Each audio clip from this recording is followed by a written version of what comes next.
तब जो रोशनी होगी वो असली दिया है।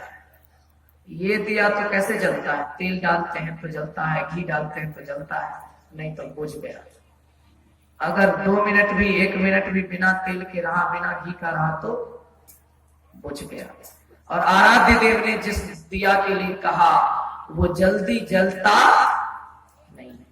जिस दिया को जलाने की युक्ति हमारे गुरु महाराज ने बताई है वो दिया जल्दी जलता नहीं है। और यदि एक बार जल जाए फिर कभी बुझता नहीं, जल्दी जलता ही नहीं। एक बार जल जाए तो फिर कभी बुझता ही नहीं। तो उसे जलाने की आवश्यकता है। उससे अब समझिए, बाहर की आरती में जो दिया जलाते हैं उससे कितना प्रकाश होता है? कितना प्रकाश होता है? बहुत थोड़ा। केवल एक थाली भर रहता है, वो भी बहुत थोड़ा। उससे कितना प्रकाश होता है? बहुत थोड़ा। और अंदर की तन मंदिर में आरती करके गुरु महाराज की दी गई युक्ति के अनुसार साधना करके जब वास्तविक प्रकाश का दर्शन करते हैं तब कितना प्रकाश होता है। उस प्रकाश का वर्णन करते हुए तुलसीदास जी महाराज लिखते हैं, जब ते राम प्रताप खगेसा उदित भयहु अति प्रबल दिनेशा, पूरी प्रकाश भयहु तिहु लोका, बहुते सुख बहुते मन शोका। वह प्रकाश जब होता है, राम प्रताप रूपी सूर्य का उदय हो जाता है अंतर में। परमात्मा के प्रताप रूपी सूर्य का उदय जब अपनी अंतरात्मा में होता है, उससे जो प्रकाश होता है, जैसे बाहर की आरती में प्रकाश होता है तो केवल एक थाली तक सीमित रहता है, लेकिन अंदर की आरती में जब प्रकाश होने लगता है तो कहते हैं पूरी प्रकाश, पूरा प्रकाश, अंधकार का कोई स्थान नहीं, कण मात्र भी स्थान नहीं। और वह प्रकाश कहां तक फैलता है? तुलसीदास जी महाराज कहते हैं, पूरी प्रकाश भयहु तिहु लोका, तीनों लोकों में प्रकाश। जिसको वहां प्रकाश हो गया उसके लिए कहीं अंधकार नहीं। अंदर में प्रकाश, बाहर में प्रकाश, सर्वत्र प्रकाश ही प्रकाश। जिसको अंदर में प्रकाश हो गया उसके लिए तीनों लोकों में प्रकाश।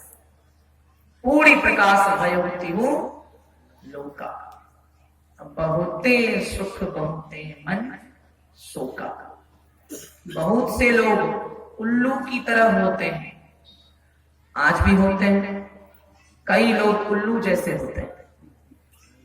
जैसे उल्लू को सूर्य की रोशनी अच्छी नहीं लगती, उसी प्रकार ऐसे दुष्टों को सच्चे संतों की उन्नति अच्छी नहीं लगती। उल्लू को कभी सूरज अच्छा लग सकता है, चमगादड़ को कभी सूरज अच्छा लग सकता है नहीं। वैसे ही ऐसे बहुत से लोग होते हैं जिन्हें आध्यात्मिक उन्नति करने वाले महापुरुष अच्छे नहीं लगते। उन्हें केवल भौतिकवाद में भटकता हुआ व्यक्ति ही प्रिय लगता है, उनका अपना होता है। तो कहते हैं, आरती तन मंदिर में कीजिए, दृष्टि युगल करी क्षण। जब हम ऐसा करेंगे तो क्या होगा? चमक बिंदु सूक्ष्म अति उज्ज्वल, ब्रह्म ज्योति अनुपम लखनी। जब दृष्टि की दोनों किरण धाराओं को साधना विशेष के द्वारा, संतों के द्वारा दी गई सदयुक्ति से एक करके मिलाएंगे तो कहते हैं चमक बिंदु, चमक आ जाएगी अंदर में। अंदर की चमक के सामने बाहर की चमक तो अंदर में चमक आ जाएगी, अत्यंत सूक्ष्माति सूक्ष्म और उज्ज्वल। उज्ज्वल मतलब प्रकाश, एकदम प्रकाशमय, एकदम उज्ज्वल। रोशनी ही रोशनी, किरण ही किरण, प्रकाश ही प्रकाश, तेज ही तेज, पुंज ही पुंज। कहीं तम का, कहीं अंधकार का, कहीं भी कोई नामो निशान नहीं। और वह ज्योति कौन सी ज्योति है? तो गुरु महाराज कहते हैं वह तेल से जलने वाली ज्योति नहीं है, वह बिजली से जलने वाली ज्योति नहीं है। अभी देख रहे हैं आपके आसपास बल्ब जल रहा है, ये बिजली से जल रहा है, तेल से जलता है ज्योति, दीपक की ज्योति तेल से, बल्ब की लाइट बिजली से जलती है। लेकिन अंदर में जो लाइट है वह लाइट कौन सी लाइट है? वह तेल से लाइट नहीं है, वह तेल की रोशनी नहीं है, वह बिजली की रोशनी नहीं है, बल्कि तीनों लोकों को चलाने वाले परमात्मा की ब्रह्म ज्योति है। ब्रह्म ज्योति अनुभव रखनी चाहिए। परम प्रभु परमात्मा की ज्योति है, वो परमात्मा का लाइट है, उसकी बराबरी कोई नहीं कर सकता। परमात्मा में इतनी रोशनी है, इतनी लाइट है, इतना उजाला है, इतना प्रकाश है, उसे हमारी आंखें, बाहर में अगर वो प्रकाश दिखने लग जाए तो ये आंखें उसे सह नहीं पाएगी। कृष्ण ने अर्जुन से कहा था, हे अर्जुन, मैं प्रकाश स्वरूप हूं, तुम मेरे दिव्य रूप को देखना चाहते हो, परंतु जब मेरा दिव्य रूप तुम्हारे सामने प्रकट होगा तुम उसे देख नहीं पाओगे, क्योंकि मेरे दिव्य रूप के दिव्य तेज को, यानी परमात्मा से निकलने वाली उस लाइट को सह सकेगी इतनी शक्ति तुम्हारी आंखों में नहीं है। अर्जुन ने क्या कहा? प्रभु मैं तो नहीं सह सकता, लेकिन आप तो, मैं तो नहीं सह सकता, लेकिन आपकी कृपा अनंत है। मैं तो नहीं सह सकता, लेकिन आप तो मुझ पर कृपालु हैं। मेरे पास वो आंख नहीं जो आपकी लाइट को देख सके, जो आपके दिव्य रूप के प्रकाश को सह सके, आपके दिव्य रूप के तेज को सह सके, लेकिन आपकी कृपा मुझ पर अनंत है। आप मुझे वो दृष्टि प्रदान कर सकें, आप मुझे वो दृष्टि प्रदान करें, वो आंख दीजिए जिस आंख से आपके दिव्य रूप को देखा जा सके। भगवान ने कहा तथास्तु, लो मैं तुम्हें दिव्य दृष्टि देता हूं। भगवान श्री कृष्ण कहते हैं, न तो माम सत्य से दृष्टुम अनेनैव सचक्षुषा दिव्यम ददामि ते चक्षु पश्य में योगमेश्वरम। अर्थात श्री कृष्ण कहते हैं, हे अर्जुन, न तो माम सत्य से दृष्टुम अनेनैव सचक्षुषा, अर्थात तुम अपने इन साधारण नेत्रों से, तुम अपने इन बाहर की आंखों से मेरा वो दिव्य स्वरूप नहीं देख सकते। इसके लिए तुम्हें दिव्य दृष्टि की आवश्यकता होगी। दिव्यम ददामि ते चक्षु, इसलिए मैं तुम्हें दिव्य चक्षु प्रदान करता हूं। पश्य में योगमेश्वरम, मेरे द्वारा दिए गए दिव्य नेत्र से तुम मेरे दिव्य योग शक्ति से युक्त विश्व रूप का दर्शन कर सकोगे। कहने का अर्थ क्या है? परमात्मा में इतनी लाइट है जिस लाइट को हमारी बाहर की आंख झेल नहीं सकती। उस लाइट को, उस रोशनी को, उस प्रकाश को सहने लायक आंख भी केवल परमात्मा ही दे सकते हैं। जैसे भगवान ने अर्जुन को दिया, दिव्य रूप दिखाया तो दिव्य दृष्टि दिया। अब समझिए, परमात्मा के सगुण रूप के विशेष विग्रह से निकलने वाले तेज को जब हमारी सामान्य आंखें नहीं झेल सकती, तो परम प्रभु परमात्मा, जिनका कोई आकार नहीं है, जो निराकार और परम प्रकाश स्वरूप हैं, जिनमें केवल प्रकाश ही प्रकाश है, वे अगर हमें प्रत्यक्ष हो जाएं, तो क्या वे हमें बाहर में प्रत्यक्ष होंगे? नहीं। वे अगर हमारी अंतरात्मा में प्रत्यक्ष हो जाएं, तो जिनके बाहर के सगुण दिव्य विग्रह से इतनी लाइट निकलती है, उनके आत्म स्वरूप में कितना प्रकाश है कोई नहीं कह सकता। उनके आत्म स्वरूप का, उनके शाश्वत स्वरूप का, उनके अविनाशी स्वरूप का, उनके सर्वव्यापकता से भी परे पर ब्रह्म स्वरूप में कितना प्रकाश है, उसे तो कोई कह ही नहीं सकता। जिनके बाहर के सगुण विग्रह के प्रकाश को अर्जुन की आंखें नहीं सह पाई, उनके वास्तविक रूप में कितना प्रकाश है, ये भला कौन कह सकता है। अनंत प्रकाश।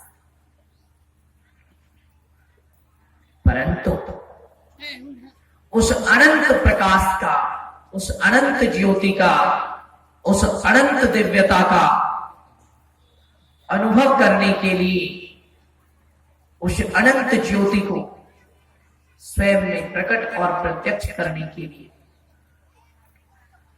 अनंत काल से सोए हुए अपनी चेतना को जगाने की आवश्यकता है। अनंत काल से स्वयं से ही अनजान अपने आप को जानने की आवश्यकता है। भगवान कृष्ण ने अर्जुन से कहा था, हे अर्जुन, ऐसा नहीं था कभी, मैं नहीं था, तुम नहीं थे, या फिर ये राजा लोग नहीं थे। ना ही ऐसा कभी होगा जब मैं नहीं रहूंगा, तुम नहीं रहोगे, या फिर ये राजा लोग भी नहीं रहेंगे। हम सभी सदा थे, सदा हैं और सदा रहेंगे। परंतु तुम्हें कुछ याद नहीं, तुम्हें कुछ याद नहीं, तुम स्वयं को नहीं जानते और मैं स्वयं को जान चुका हूं, इसलिए मुझे सब याद है। बहूनि में व्यतीतानि जन्मानि तव चार्जुन, तान्यहं वेद सर्वाणि न त्वं वेत्ति परन्तप। अर्थात बहूनि में व्यतीतानि जन्मानि तव चार्जुन, हे अर्जुन, तेरे और मेरे बहुत से जन्म हो चुके हैं, परंतु तुम नहीं जानते, मैं सब जानता हूं। ये कृष्ण ने कहा था। कहने का अर्थ क्या है? अनंत काल से स्वयं से ही अपरिचित स्वयं की चैतन्यता को ही हमें जागृत करने की आवश्यकता है। जैसे एक बात समझिए, किसी राजा का खजाना, पुराने जमाने में राजा लोग होते थे, युद्ध में हार जाते थे तो अपने खजाने को गाड़ कर रखते थे, आपातकाल में काम आएगा। किसी राजा का राजकोष, किसी राजा का अपार धन का खजाना मिट्टी में गिरा हुआ हो, कहीं भूमि में गिरा हुआ, और उसी मिट्टी के ऊपर एक भिखारी की झोपड़ी, भिखारी की झोपड़ी है, और उसी झोपड़ी के नीचे राजा का खजाना गिरा हुआ है, अपार धन का भंडार गिरा हुआ है, और उसी मिट्टी के ऊपर भिखारी झोपड़ी बनाकर कह रहा है, दे दे राम, दिला दे राम, देने वाला सीता, भीख मांग रहा है। तो भीख क्यों मांग रहा है? जहां वो झोपड़ी बनाकर कटोरा लेकर भीख मांग रहा है, उसके नीचे धन का अंबार करा हुआ है, लेकिन भिखारी की हालत में कोई सुधार नहीं है। धन के खजाने पर बैठा है, लेकिन फिर भी कटोरा फैला रहा है। यही स्थिति हम सब की है।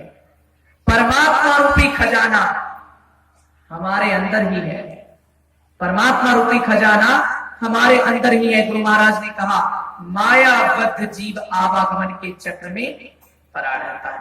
माया रूपी मिट्टी से ढका हुआ है, परमात्मा रूपी खजाना अंदर में गिरा हुआ है, लेकिन हम क्या कर रहे हैं? बाहर में भीख मांग रहे हैं, बाहर में भटक रहे हैं, ये मिल जाए, वो मिल जाए, वो मिल जाए। तो वही स्थिति है, राजा का खजाना है, अंदर में गिरा हुआ है, मिट्टी डाला हुआ है, और मिट्टी के ऊपर भिखारी की झोपड़ी है। जानते नहीं है तो कोई सुधार नहीं। भिखारी को जब तक कोई बताने वाला नहीं मिलेगा, अरे मूर्ख तू भीख क्यों मांग रहा है, इस मिट्टी को खोद कर देख, अंदर में माला माल होने के लिए खजाना पड़ा हुआ है। एक बार मिट्टी हट जाए तू माला माल हो जाएगा, लेकिन जब तक मिट्टी नहीं हटाएगा तब तक तू कंगाल ही रहेगा। यही स्थिति संत महापुरुष बताते हैं। माया रूपी आवरण को हटाकर देख, माया रूपी मिट्टी को हटाकर देख, परमात्मा रूपी खजाना तेरे पास ही है। जब तक माया रूपी आवरण को, माया रूपी मिट्टी को नहीं हटाएगा तो कंगाल रहेगा। और एक बार सदगुरु रूपी मार्गदर्शक के द्वारा, संत सदगुरु के बताए मार्ग पर चलकर साधना करके इस आवरण को हटा लिया तो तू माला माल हो जाएगा, तेरी कंगाली खत्म हो जाएगी। इससे कल्याण होता है। ये स्थिति हमें अपना जो जीवन संत महापुरुषों की शरण में बिताना चाहिए, हमें अपना जो जीवन परम प्रभु परमात्मा की भक्ति में बिताना चाहिए, वो जीवन, जो जीवन हमें परम सत्य की खोज में बिताना चाहिए, वो जीवन हम दुकान मकान बनाने में, वो जीवन हम बेटे पोते की जिंदगी को सेट करने में बिता देते हैं। बेटे की जिंदगी यहां तो सेट हो गई और वहां तेरे जाने का समय आ गया। पोते की जिंदगी सेट हो गई और तेरा समय खत्म हो गया। परमात्मा के प्रेम में कैसे पागल हो, कैसा प्रेम होना चाहिए, तो समझिए, चित्रकूट के घाट पर दो दृश्य, एक थे चित्रकूट के घाट पर महान संत तुलसीदास जी महाराज, घाट था, एक और महान संत तुलसीदास जी महाराज बैठे हुए थे और दूसरी तरफ महान संत रहीम दास जी महाराज थे। ये रहीम दास कौन है? रहीम कौन है? ये रहीम कोई हिंदू नहीं, एक मुसलमान है जो महान भक्त बने, रहीम दास के नाम से प्रसिद्ध हुए। एक तरफ तुलसीदास बैठे हुए हैं, दूसरी तरफ रहीम दास। ये रहीम दास कौन है? अकबर के संरक्षक, अकबर के पिता तुल्य गुरु बैरम खान का बेटा था रहीम, जो आगे चलकर महान कृष्ण भक्त, महान राम भक्त रहीम दास के नाम से विख्यात हुआ। तो रहीम दास जी किनके बेटे थे? बैरम खान, जिन्होंने अकबर को पिता तुल्य स्नेह भी दिया था और अकबर को पूरी हिंदुस्तान की बादशाहत भी अपने मेहनत के दम पर सौंप दी थी।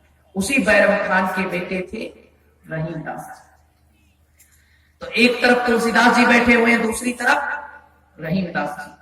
संतों में जो बात होता है ना, बड़ा अजीब तरीके से होता है। दो संत एक जगह रहे तो सामान्य व्यक्ति समझ नहीं सकता कि क्या बात हो रही है। अब रहीम दास जी और तुलसीदास जी दोनों में बात हो रही है। तुलसीदास जी क्या कर रहे हैं? चित्रकूट की मिट्टी को उठा रहे हैं और माथे पर लगा रहे हैं, मिट्टी को उठा उठाकर अपने शरीर पर डाल रहे हैं। तो तुलसीदास जी को देखकर उधर से रहीम दास जी पूछते हैं, तुलसीदास जी को देखकर उधर से रहीम दास जी पूछते हैं कि मिट्टी को इस तरह से सिर पर डाल डालकर आप क्या खोज रहे हैं? इस मिट्टी में आप क्या खोज रहे हैं? इस मिट्टी में ऐसा क्या है जो आप इसे अपने शरीर पर मल रहे हैं, शरीर पर लगा रहे हैं?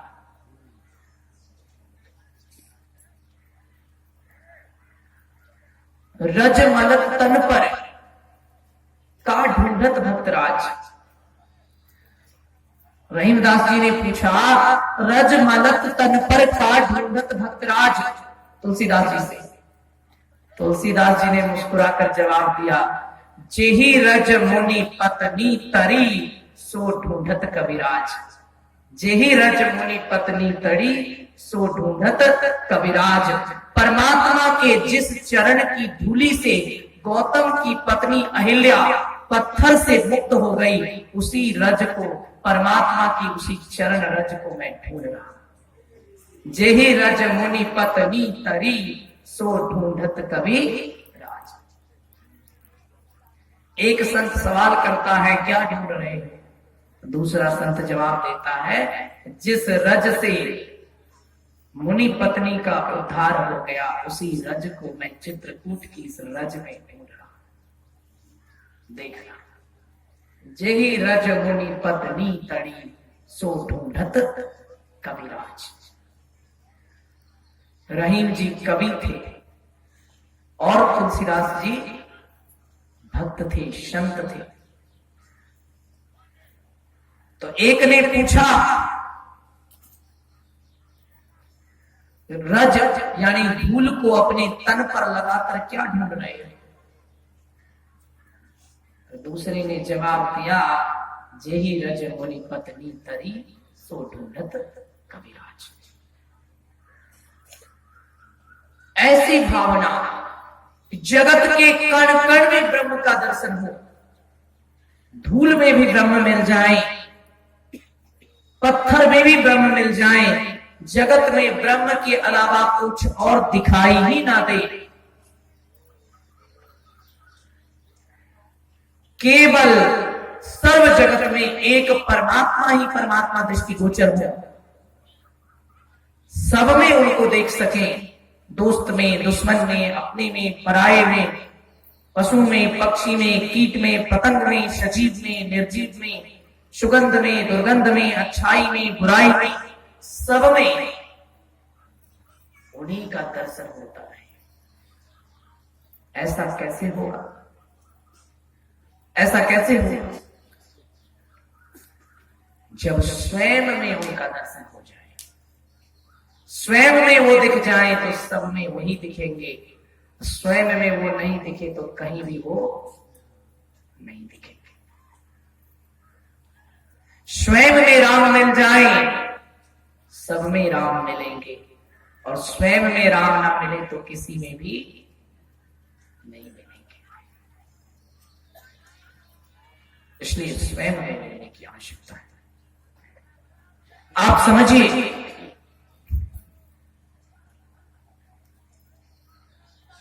परमात्मा के अतिरिक्त आप जिन पर भी ध्यान देते हैं, दो चीजें होती हैं, याद रखना। एक होता है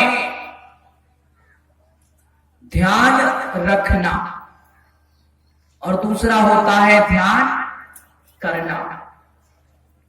बड़ा अंतर है ध्यान करने और ध्यान रखने में। क्या अंतर है समझिए। ध्यान करने और ध्यान रखने में क्या अंतर है? सामान का ध्यान रखा जाता है। लोग कहते हैं ट्रेन पर में अपने सामान का ध्यान रखो। सामान का ध्यान रखा जाता है, लेकिन भगवान का ध्यान किया जाता है। पुत्र का ध्यान रखा जाता है। बच्चा छोटा है, मेले में तो कहते हैं इसका ध्यान रखना, इसका ध्यान रखना। पुत्र का ध्यान रखा जाता है, लेकिन परमात्मा का ध्यान किया जाता है। सामान का ध्यान रखा जाता है, भगवान का ध्यान किया जाता है। दुनिया का ध्यान रखा जाता है, दुनिया बनाने वाले का ध्यान किया जाता है।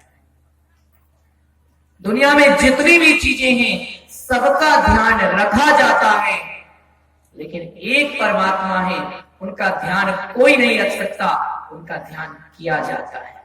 याद रखिए, ध्यान करने और ध्यान रखने में अंतर तो आपने समझ लिया, लेकिन ध्यान करने और ध्यान रखने की क्या अलग अलग विशेषता है समझिए। जिनका ध्यान आप रखते हैं, आगे चलकर वही आपसे मुंह फेर लेते हैं। जिनका ध्यान आप रखते हैं आगे चलकर वही आपके विरुद्ध हो जाते हैं। परंतु विश्वास रखिए, जिनका ध्यान आप करेंगे वो कभी आपके साथ विश्वासघात नहीं करेंगे। जिन परमात्मा का ध्यान आप कर लेंगे, वो एक बार अगर आपने परमात्मा का ध्यान कर लिया तो वो जन्म जन्म तक वो स्वयं आपका ध्यान रख लेंगे। परमात्मा कहते हैं तुम मेरा ध्यान करो, मैं हमेशा तेरा ध्यान रखूंगा।